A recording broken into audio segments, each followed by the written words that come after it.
What's going on? Welcome to episode number 27 of the Pit Crew podcast. It's exciting. Today we got a special guest coming on. Cameron, how you feeling? You want to tell us a little bit about our guest? Absolutely. We got Xfinity Series driver and Truck Series driver, Mr. Mason Maggio, joining us today. It's going to be a good episode. We've had a couple weeks off to kind of recharge, but we're back and we're ready to go. Let's bring in our special guest, shall we? Let's bring in Mason. Mason, how you feeling, buddy? Doing good. Pleasure to be back on the show, and it's good to talk with you guys again. First repeat on the show. So, you just came off Talladega. Dega is hectic, is wild, is crazy. Tell me a little bit about everything throughout the weekend. I know going into it, you had to qualify in on time. That was stressful. How stressful was it qualifying in on time? Let's start there.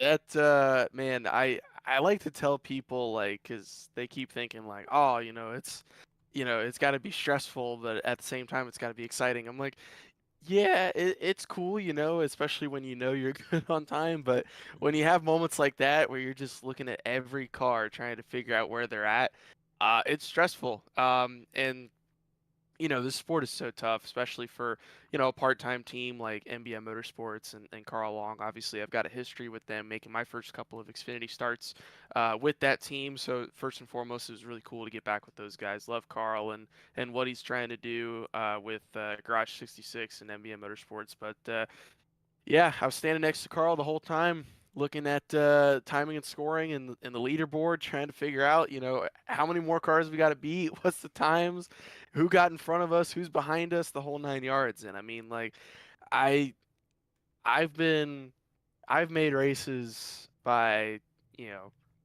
tenths, hundredths, never 1/1000th of a second. That was insane. I legitimately, it took me a while to figure out if we were in or not because the time was so close. But no, I mean, that in itself was a win for a team like ours and for that opportunity. So, big thank you to MBM Motorsports, Carl Long, everybody a part of that team. They worked so hard in what was somewhat of a last minute deal. We put it together like 2 weeks ago before the race.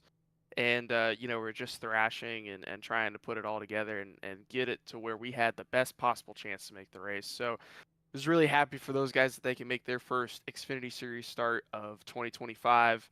Glad to be the driver to do it. Couldn't have done it without the amazing support from our new partner this year with Density Energy Pouches. So glad we could get them in the show and put together a pretty respectful race. Learned a lot at Talladega. I've never done an Xfinity Series race on a plate track, so I learned a lot. Came home with a respectful day and clean car. So we checked off a lot of boxes, and there was a lot of happy people. So yeah, and then the after party spoke for itself. It was Talladega. It's hard not to. The party's everywhere. You can't avoid it. But yeah, a lot of fun. Really enjoyed it. Definitely hope that we could do some more stuff with Carl's program at some point in the future. So, those of you watching, me and Mason ran into each other on the boulevard night before the race, and what happens to Talladega stays at Talladega, but I think everyone had a pretty good night on the boulevard. What can you say about the Talladega Boulevard for anyone who's never been on it? Man, there's a lot to unpack, and it's hard to keep it PG, that's for sure. But definitely a fun time. Like I said, you cannot avoid it if you go to Talladega. It is part of the experience with going to that racetrack and seeing the wild, fun atmosphere. Tell you what, Alabama knows how to throw down. We will say that. But yeah, if you ever go to Talladega, definitely check out the Boulevard at least at one of the nights that you stay for an action-packed weekend of racing. So, I mean, it's the best of both worlds, and if you feel like you're a patriot now, you're never going to feel like more of a patriot till you go to Talladega. So, but no, it's always a fun experience getting to run into people and get to talk with familiar faces as well as new faces.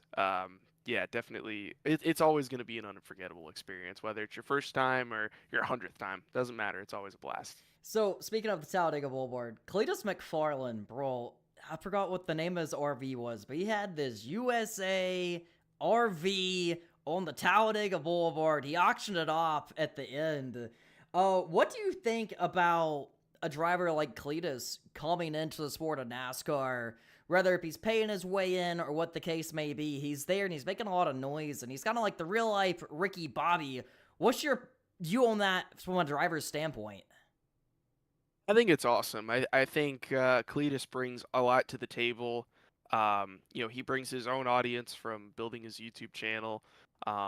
He's very well known, very likable guy is another thing. And on top of that, he's not afraid to kind of show the person that he is and he wants to be. He's not gonna, be labeled as, a driver where he's like, kind of like a marketing robot in a sense, where it's like there's not much personality and like it's all about the brands, the sponsors, the teams, etc. Which, granted, he does have that, but he takes it to a whole new level. But he's not afraid to be himself, and he's not afraid to get into crazy stuff and be able to enjoy it, not just with the teams and the drivers, but with the fans. And that is something that is so important, and that's something that we need, right? We have a lot of drivers that come from different backgrounds, and it is hard, because we have a lot of people that we're representing. But with somebody like Cletus who is already established, like, hey, I'm this wild, crazy guy that just likes to have fun and live the dream. That's what we need more of. And it's been really cool to see Cletus being involved in the sport. I hope he continues to do that and check off all of his bucket list items that he has. Obviously, Daytona and Talladega being the two. But no, he just brings a whole new level of energy that I think the sport has been needing, and I certainly hope we see more of it. It's been super cool. I know a lot of people have gotten to know him in the garage area on a personal level. He's always been able to figure out cool ways to utilize and bring his world and ours together. So really exciting, and I hope he continues to set the NASCAR world on fire in his own way. Absolutely. So this year, you're running some truck races, running some Xfinity races. You got a 15th place finish at Daytona in the Truck Series. How did you do that? Was it all survival, playing a smart race, or how did you pull that one off? Because that's pretty good on the resume. Yeah, no, it's awesome. Daytona, for me has always been a bucket list racetrack. That was basically the racetrack that inspired me to chase this dream in the first place. So that was just that in itself. Being at Daytona was an emotional roller coaster. Experiencing that with my family, a lot of my friends, and to have great partners as well. But yeah, no, it meant a lot just to be a part of that race and then to come away with the top 15 by the end of the day. That was super cool. Currently, my best finish in any of NASCAR's top 3 series so far. So that was awesome. But yeah, I mean, it's all about survival with tracks like Daytona and Talladega, and I guess you could put Atlanta into that equation a little bit. But yeah, I mean, it was an amazing day. We did what we needed to do. We didn't have the handling that we needed on our truck, but we did what we needed to do. Survived, played it smart. The guys called a great race, and we were able to come away with a really amazing day and avoid that huge last lap wreck at the end. But obviously an emotional day, but an exciting one with a lot of um, smiles, tears, and the whole 9 yards. But yeah, Daytona meant a lot to me, and to be able to come away with the top 15, my first ever time there, that was certainly special. Especially considering the year before I went with another brand new team, and we missed it by I think 8 thousandths or 800ths of a second. So, I mean, to go back there the very next year and put it in the show with a career best effort for qualifying and then a career best finish in my NASCAR career, that was the icing on the cake. So you talk about highs of getting 15th at Daytona and lows of not even making the race. Well, you're a young driver. Tell me about the highs and lows you have seen in the sport and challenges of running with, whether if it's an underfunded team or just a budgeted team, similar to what we got here at DGM. It's tell me about the challenges of just running with some of these smaller teams and the highs and lows, because I'm sure the highs feel high and the lows feel low. Absolutely. Yeah, I will definitely say that there's probably more lows than highs in this sport. It's like we were talking about before we went live. I mean, there's so many pieces of the puzzle and things that have to go right in order to get the results put together, whether it's for a big team or a small team. But I mean, from just simply getting race cars into shows, right? Like there's a lot of small teams in the garage area where if you just make the race on time, that's a win in itself, regardless of how the race goes. But like I said, a lot of the pit crews got to do their job, drivers got to do their job, and putting the car in the right spots at the right time, and putting together a respectful race. You know, crew chief's got to make the right calls on top of the box. I mean, it is, if people say that NASCAR isn't a team sport, they've got to go to a NASCAR race and stick with one team and listen to all the communication, because it takes any and everything to go from where you start and try to move forward from that to get the best result possible. But it's tough for a driver like myself. I've with being in those pressure situations of having to qualify in, and then on top of that, you're going to tracks where you've never been to before, and cars that you've never been to before. And oh yeah, by the way, you only have 20 minutes of practice, which is essentially next to nothing. And then oh yeah, by the way, we got to beat 2, 3, however many extra cars to lock ourselves in the race. So hopefully you got it down and have the confidence to, you know, go balls to the wall. It's tough, but I think it's taught me a lot as a race car driver over the last couple of years of just, figuring out when to push and trying to figure out these bigger tracks and not really rushing the issue, because there's really nothing that prepares you for, the mile and a halves and the super speedways and how the air works, how the racing works, how to drive around those places. Um, but it's been a really cool learning process. It's something that has taught me a lot at a much faster rate than I would have expected. But yeah, I mean, I'd want to get to that point where I can be with a team that is a little bit more established and can go be more competitive. But in order to do that, it's a stepping stone. Nobody's just going to throw you in a competitive race car and expect you to figure it out. But you utilize the opportunities that we have and try to make the most of them. And it doesn't go unrecognized in the garage area when you do good. So but no, it's been a challenge, to start out, but I feel like over the last year and a half between running, majority schedule in the truck series and, now really starting to make a mark in the Xfinity series this year with my multi-race schedule that I got with Joey Gase Motorsports with Scott Osteen and that organization. I feel like that's a good stepping stone for me to get laps under my belt and be able to, build a resume in the Xfinity series at places that I've never been to before. But no, I mean it's been great, trying to get laps under my belt, get the experience, and just trying to learn every day. That is the biggest thing. So whenever that opportunity does come to be more competitive, I'm ready to go.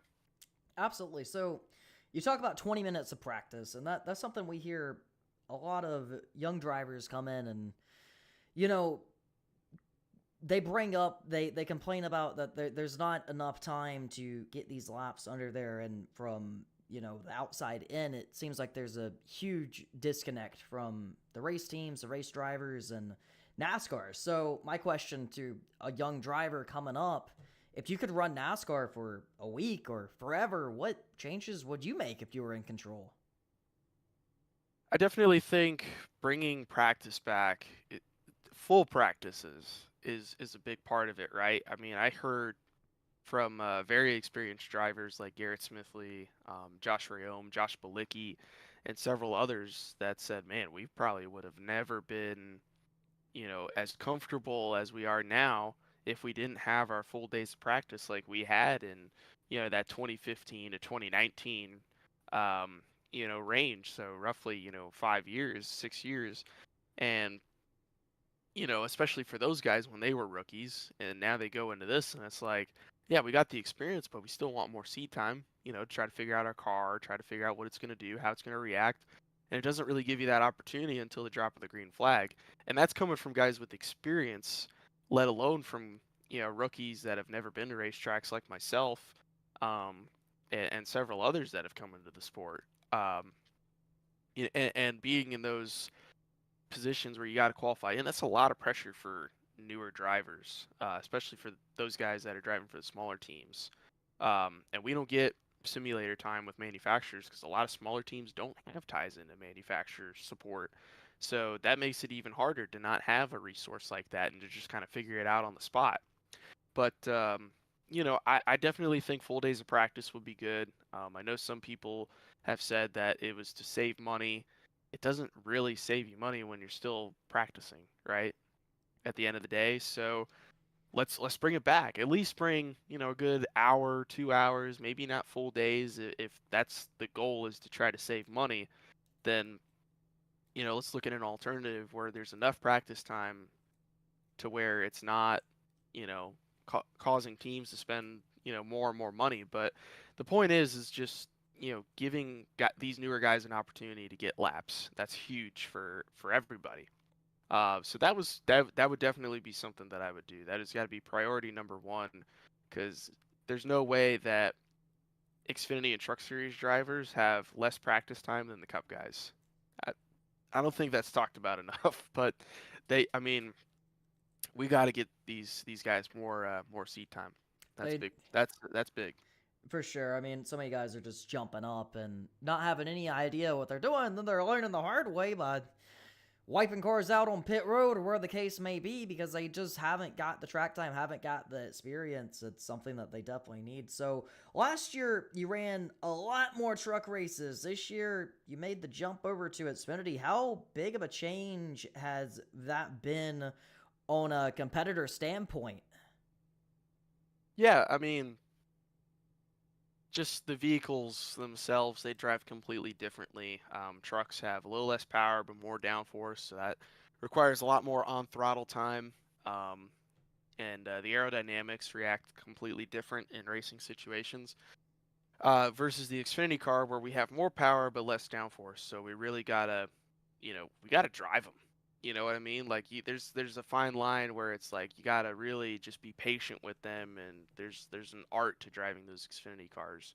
Um, but no, it's been a fun transition. It's a fun challenge, and I was fortunate enough last year to have a campaign with Floridian Motorsports, which was a brand new team, powered that was started by Scott Osteen, who's now part owner, and Joey Gase Motorsports, as well as some races with Rayon Brothers Racing. On top of that, with a couple one-off races here and there, funny enough with Joey and then Alpha Prime. But I figured this year it was time to make the jump into the Xfinity series. I was getting more calls last year to go run Xfinity cars than I was trucks. So for me, I saw an avenue where I was like, okay, I got to capitalize on it. And thankfully, I had in the two races I did last year with Joey Gase, we had some really good results. We finished 18th at Atlanta and 22nd at Martinsville. My first time ever at Martinsville. And Joey gave me a call and was like, "Hey, I want to put something together for next year." And then, Scott came to the table and said, "Hey, I'm part owner in Joey's deal now. We'd love to have you." And it was a move that just made sense over the off season. And on top of that, it was also something that I've never had before in my NASCAR career was job security. I've been in the past putting my deals together kind of throughout the year. But this year is the first time, with the exception of Daytona and Talladega, where I've had my plans set and ready to go for at least a good number of races. So that was something else that was intriguing to me. Obviously, a big thank you to Joey and Scott for giving me that opportunity so early in the off season.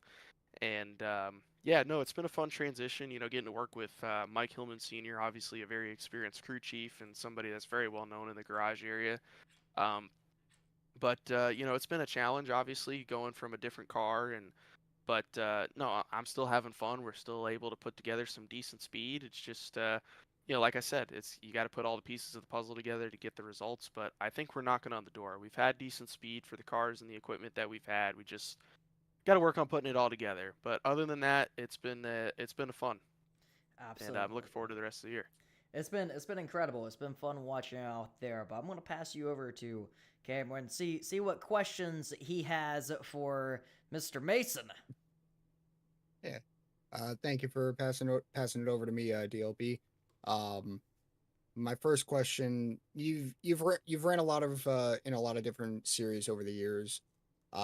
Which tracks did you enjoy going to the most as a driver, and which tracks did you absolutely despise?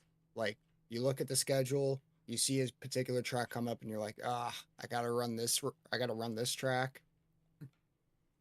Yeah, I mean that's a good question. There's a couple places that I've really enjoyed going to. I've got a soft spot for Martinsville that's been really fun. Getting to run that the last 2 years, and then I I love Bristol. Bristol doesn't quite love me yet.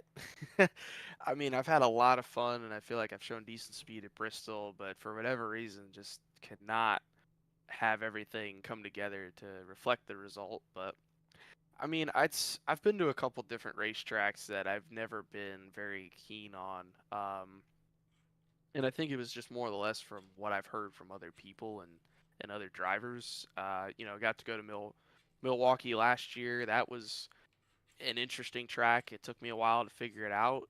Um, but yeah, Michigan was another one where I really had to figure that out a couple of years ago when I drove for Bobby Dotter and SS Greenlight. That wasn't a fun weekend for me, so I don't never really cared too much to go back since then. But I've been fortunate enough to enjoy a lot of the racetracks that I've gone to over the last 2.5, 3 years that I've been involved in this sport. So, but yeah, I mean, Martinsville, I love the short tracks. They've been a lot of fun. But yeah, tracks like Michigan, uh, it's fast, but I've just never, it hasn't clicked for whatever reason. Um, but Homestead's kind of in that factor. I love Homestead, but it just hasn't quite clicked yet. So, but I think it's just one of those things where it takes time to really, grasp the concept. And like I said, it's hard with that lack of practice and the lack of seat time, and pretty much just having to figure it out on the spot by the time it eventually does click. Is there any particular track that you haven't raced at yet that you're excited for in the coming seasons? Absolutely. Phoenix at some point this year, or towards the end of this year, excuse me. But Phoenix, it seems like a really fun place. I don't know what it is. I've got mixed reviews from people that said I love it, I hate it. I, I've got mixed emotions with it. It's a love-hate relationship, but Phoenix is one I got scheduled towards the end of the year. I'm really excited about that. That's a track I'm looking forward to. I've had opportunities to go to Phoenix, but they've just never come into fruition. But this year, it's going to. So I'm really excited about that. Really excited to take on that challenge. And it's just a unique racetrack. Both corners are set up completely differently. I mean, you got the dog leg where we see guys go, 4 or 5, even 6 wide on restarts, and the restarts there are crazy since they move the start finish line. But that's one that I'm definitely excited to tackle on as we close out the year. All right. Um, One of my last questions before I pass it back to DOB. I've gotten a few mixed answers from this question. What's your opinion on Dover and like, Nashville Super Speedway, all those concrete tracks similar to Bristol? Yeah, Nashville, I like Nashville. Nashville's always going to have a special place in my heart. Um, just because I got my first top 20 there in trucks a couple of years ago, in a thrown together deal. But no, I like Nashville. I've kind of got a soft spot for the concrete racetracks. Nashville was just a fun place to race, and obviously, being close to the strip in Nashville is always cool as well. Getting to check out Music City, Bristol.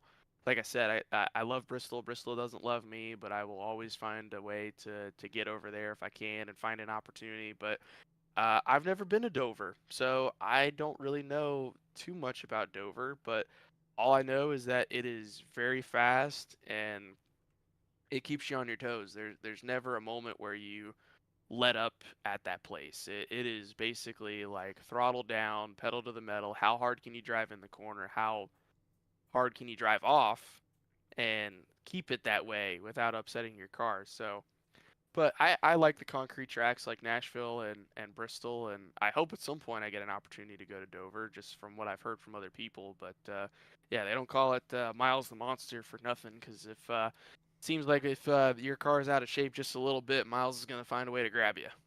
Absolutely. As somebody who's attended 4 Dover races in 28 years, um, it's always fun going to Dover. It's like one of those tracks. It's like it's in the middle of nowhere, but it's also on like a main strip. And obviously you got the casino on the backstretch. Um, I remember the last time I went to Dover, I got there at like 8 o'clock in the morning. It started pouring. Race got postponed to Monday, and I just spent the entire day in Dover doing absolutely nothing. It was the best time I've ever had. On that note, I'm gonna pass it back to DLB. So, we talked about Nashville. Does that mean that you're going to be joining us on Broadway? Very well could be. If I don't have any sponsor obligations for that weekend, there's a very good chance. I did it for the first time last year. There's a lot going on. It's very similar to Vegas in a sense, but instead it's a lot more country style. So, which there's nothing wrong with that. I grew up liking country music and growing up with my family listening to it. But yeah, definitely got to go check it out at some point that weekend. If I don't get any sponsor obligations, I will absolutely do. Absolutely. I got a cowboy hat for that one, so I'm going to be in theme there at Nashville. Well, you're still a young driver, 20 years old.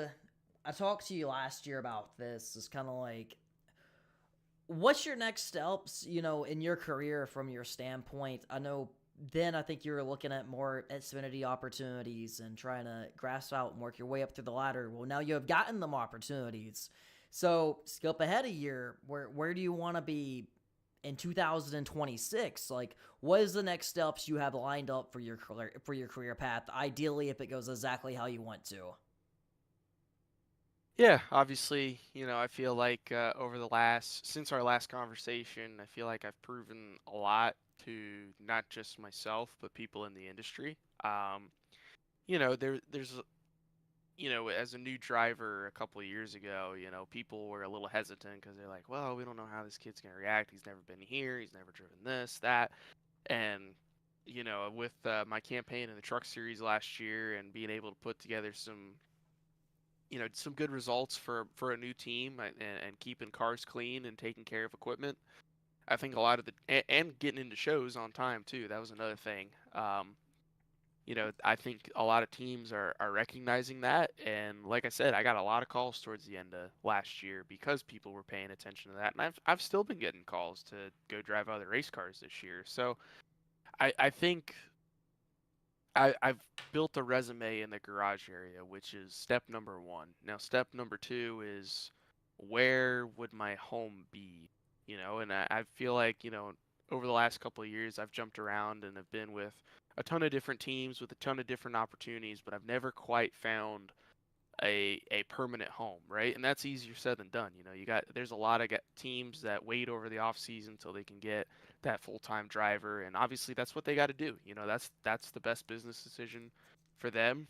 And at the end of the day, the sport is a business. You can't afford to wait around for somebody to maybe come up with the money when somebody can come to the table and say, hey, I've got the exact amount you're looking for to go run a full season. But I guess my point being is I feel like, with my new partnership with Densey, they're wanting to do some bigger stuff. They've already talked about 2026, which has been crazy considering we've only done 2 races together, coming on 3 this weekend at Texas. But, they've talked about 2026 and, want to figure out, what's it going to take to get you in a full-time ride with, as good of a team as we can. Um, with where I'm racing and as good of a situation as possible. So I'd love to be full time in either the Xfinity Series or the Truck Series. If not full time, then definitely like a large majority schedule. I think that could be attainable from the conversations that I've had with my partners at Densey, as well as a couple of others that I've had along the way, like Flitz and Bill Roberts Electrical, and several others that have already been asking questions about 2026. So, um, and I've already kind of explored and just tried to see, hey, what's out there.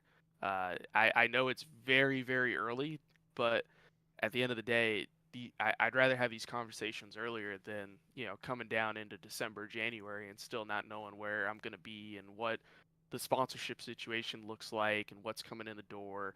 But no, I mean, I'd love to be full time in either the Craftsman Truck Series or the Xfinity Series, and be able to kind of find a home for 2026 and whatever series that may be and whatever opportunity that may be, and just try to grow with a team and with an organization that believes in what I can do, and I believe in what they can do, and can give me the resources and the opportunity to truly excel and show everybody what we can do together. So obviously that's every driver's dream, but in particular that's mine, is to get to a point in 2026 where I have a home and I'm running a lot of races, if not full time. Obviously, sponsorship is key in that. And when you ask a race car driver, like, what does a normal week look like? What does a normal day look like? They're like, oh, well, I hit the simulator, I do this, I do that, I prep in this way, I hit the gym. Something that doesn't get talked about is the amount of emails you have to send, that don't get responded to. That's challenging. And I see through Ryan Ellis and Josh Belicki, it's a full-time job shooting these emails, just trying to set up next year, just trying to get a partner come on for one race, just trying to get an opportunity, just trying to get a conversation started in any type of way. From the outside in, a lot of the fans don't realize that's going on. They think that the driver just builds a following and then sponsors will contact them or their parents will pay into it or whatever the case may be. Can you talk to me a little bit about the challenges of getting sponsorship and shooting all these emails and doing what you got to do to get a career in NASCAR? Yeah, absolutely, and it is 100% a full-time job. That's pretty much what I spend 90% of my day, 80% of my day doing, is literally just trying to find new partners to come to the table, and also trying to figure out how do we deliver for the current ones, and trying to figure out, hey, what's the next best opportunity for my current partners as well. Something that I take pride in is I've had a lot of partners over the last couple of years, and a lot of them have said that we've been able to deliver on everything that they promise and then some, and that's something I take pride in. Um, Obviously, I've had a couple partners over the last couple of years that have stuck with me, like Flitz Polish, for example. They've been with me for three years now. Um, Bill Roberts Electrical is going on 2 years, and now we're going to have Densey Energy Pouches, who's, like I said, we've got them for multiple races this year, already talking about 2026. So I'm feeling very confident that we'll have them back for 2026, and I hope beyond. But yeah, it is 100% a full-time job. You spend time watching footage and sim time and trying to be a race car driver, but at the same time, you got to be a salesman, right? Especially for guys like Ellis and Balicki, who I have the utmost respect for, and I look up to those guys because I want to be those kinds of guys where they can deliver for their partners and make it worthwhile, and on top of that they get to go racing and have good opportunities ahead of them. So I hope I can get up to that kind of level to where I can be the next Josh Balicki, the next Ryan Ellis, or a Garrett Smithley, just to name a few guys. But yeah, I mean, it is definitely a full-time job. There is no rest, and even when the day is done, I still can't get it off of my mind of, hey, this would be a really cool branding idea, or hey, what if I got my partner in contact with this other company and they work together. It's there's always something in the back of my mind on trying to figure out what's the next best partner to and the package to put together, and then how do we deliver that and then some. So it is 100% full-time job. There's no real rest because you're always trying to think of the next opportunity. So I love it. It's taught me a lot, especially doing it myself. I've been fortunate enough to build a team this past year that has been tremendous, but at the end of the day, it takes a team. So, I'm still sending a lot of emails and messages and calls myself, doing that for a large majority of my day. I mean, it was like I was telling you guys, before we went live, I did, 3, 4 meetings today, back to back to back, and I didn't even get a chance to eat lunch. So, I mean, there's always something, but I love it. I'm passionate about this sport. I want to be a part of this sport for the longevity. And if I'm going to be able to be a part of it, I gotta work hard and be able to bring partners to the table and bring opportunities to the table, and it's just what I got to do. It's a hard sport to stay in, and it's so important uh, for the drivers to work hard off the track. And obviously, you're one of them with hitting up all these meetings and all these emails and all these opportunities. And it feels like it's sometimes like 80% communication with sponsor and maybe 20% driving the race car. But that's just the nature of the sport currently. And yes, there's a lot of drivers that buy their way in and, they bring daddy's money to the table. It seems like a lot of them, not all of them, but a lot of them, either when their parents are done, they're done, and they didn't really learn anything during that time, and their career is just kind of over. And that's something that me and Ryan has talked about is a lot of these kids will burn themselves up at a young age. And Ryan's situation, he's been pretty open about this. He started at a young age, ran part-time for a bunch of years. It took him till he was in his early 30s to get a full-time ride. He was working a full-time job like less than 5 years ago. And emailing all these companies and all the experience he got with working in the sport is what kept his career alive. Same with Josh Bilicki. It's kept their career alive. Like, yeah, they're both veterans and they both went out and, earned their way up there, but the work off the track is pure insanity with how these guys are working. Like 100 emails a day, just boom, boom, boom, boom, boom, boom, boom. You're not going to get a response, but you got to do it anyway because you love the sport and it's just what you got to do to survive in it, and it's the nature of it. And I mean, salute to all you guys that are sticking this thing out. And I will say, Mason, your name is getting brought up so much more this year than last year. Like, you weren't unknown last year, but this year it's like you're on the market. Like, your name is getting brought up. It's like you're becoming a Xfinity regular at this point. How has that felt moving forward? No, it's been awesome, and like you said, I've heard my name being brought up in conversations that I didn't think I was expecting to be a part of, So it's been really cool, and like I said, I've been fortunate enough to get a lot of calls this year so far to come drive race cars, whether that's been in the Xfinity Series, the Truck Series, as well as even, the Cars Pro Late Model Tour Series. Like, I've got calls from Rick Ware this year to go drive his race car, and I mean, just it's been really cool to have my name in the hat with a ton of different teams and a ton of different organizations. And then, like you said, being a semi-regular driver in the Xfinity Series, I mean, it's really cool, to have that opportunity and to be at this level. And like I said, I want to stay at this level, and I'm willing to work as hard as I can to do that with my partners and working hard to be the best driver, the best brand influencer that I can be, and on top of that, just trying to be the best person I can be. I've grown up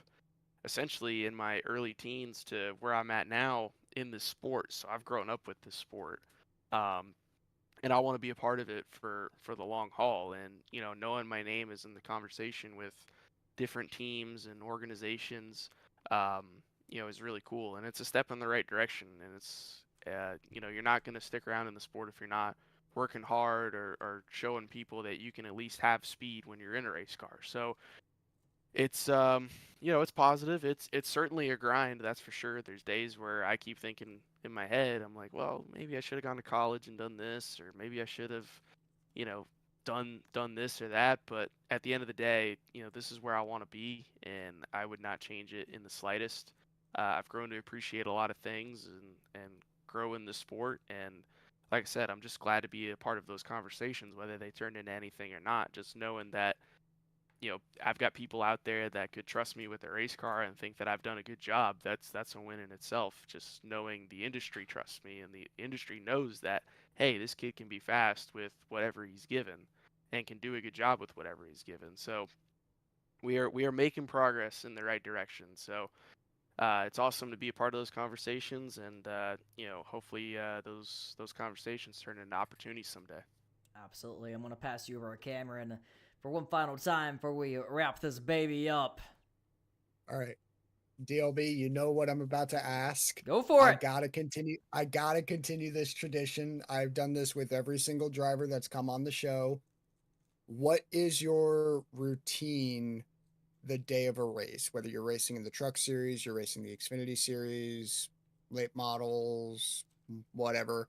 What does the day look like for Mason Maggio from the moment he wakes up to the moment the checkered flag drops? Yeah, I mean, it's a good question. I don't think it's ever been very consistent.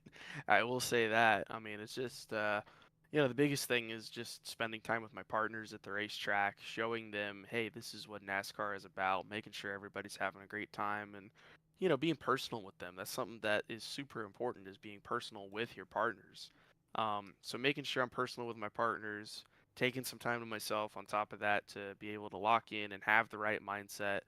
Um, it's so easy to start overthinking and to start not being in the right headspace. So taking a good 20 minutes or so to yourself is a good thing to do, and that's something that I've grown into the habit of doing. And then just reviewing footage, data, whatever I can to translate that before practice and qualifying, get the car as good as we can, and then basically the next day just kind of repeats the same thing, but yeah, and then after the checkered flag falls, is just all right. Let's debrief the day. Let's figure out, what the team could have done better, what I could have done better, and let's look at both the highs and the lows of the day and try to figure out how we can be better for the next one and how we've excelled in some areas that maybe we didn't excel at the week prior. So um, there's a lot that goes on into a day. Like I said, it's never really consistent, but for the most part, that's pretty much it. Is just trying to be the best, kind of the best host to my partners, and then trying to figure out, what's it going to take to be better the next time we get in a race car, and continue to grow every single lap. All right. I'm sorry, I have to do that every single time. It's like an itch or something that you just got to scratch. I'm gonna pass it back to DLB to see if he has any final questions for you. Mason, it's I feel like you're one of them drivers that I think you're gonna do very good in the sport. I really do. I think you're gonna do very good. I feel like your personality is great. I think you are great responsers. I think you're gonna be in that position here in the next 10 years where you're right there with Bilicki or Ellis and some of these guys you're looking up to that are veterans of the Xfinity series. And I look forward to you one day hopefully making a cup start and achieving everything you plan on achieving in the sport. I think you're well on your way. It's crazy because my eyes have been on you for, it feels like 5 years now or whatever, even when you're running late models, and seeing you progress through the ranks year by year by year by year slowly has been incredible. And you just keep moving up, not tear up race cars, get good finishes. And I think you're going to be right there where you want to be before you know it. I appreciate that, man. I like to think that I am just a race fan that happens to be living the ultimate race fan experience at the end of the day. But no, I appreciate the kind words, and I appreciate both of you guys having me on the show. I want, like I said, I want to be a part of the sport for a long time, and I've learned a lot, and I've been very fortunate enough to be where I'm at and be surrounded by great people. And yeah, hopefully we do get to that point where I can, be a part of the Cup Series and just be a part of the sport, whether it's Cup, Xfinity trucks, doesn't matter. I'm happy to be here, and I'm happy to get to live out the dream that I didn't know I wanted till I left the Daytona 500 in 2017 and told my dad. I said, "Hey, I want to go do that now. I want to work to get to that point and do what they did." So, but no, I appreciate you guys and giving me the opportunity to catch up with you. Glad to be the first repeat guest. That was really cool to hear. So hope to see you guys at the racetrack. And if you guys need me on to come back onto the show, I'm more than happy to do so. Oh yeah, we'll definitely make it a yearly thing. Where can the people find you out on social media? Yeah, at Mason Maggio 1 on Instagram, Twitter, TikTok, and then Mason Maggio Racing at for Facebook, and LinkedIn is just Mason Maggio. But yeah, we're trying to grow the platforms. Always trying to engage with fans and partners alike. So stay tuned if you want to check out the rest of the journey, and we'll have a fun time doing it in the process. Absolutely. Thank you so much for coming on, Mason Maggio. You heard it here, episode number 27. Thank you so much for coming on, man. Let's pass it back to Cameron. Cameron, how was it, buddy? And I'm a little envious of Mason Maggio. He got to see my favorite driver win the Daytona 500 in 2017 in person. Oh, that was a good one. Iconic one. Well, you heard it there. Episode number 27 of the Pit Crew podcast. We'll catch you guys in the next one. Have a great week, everybody.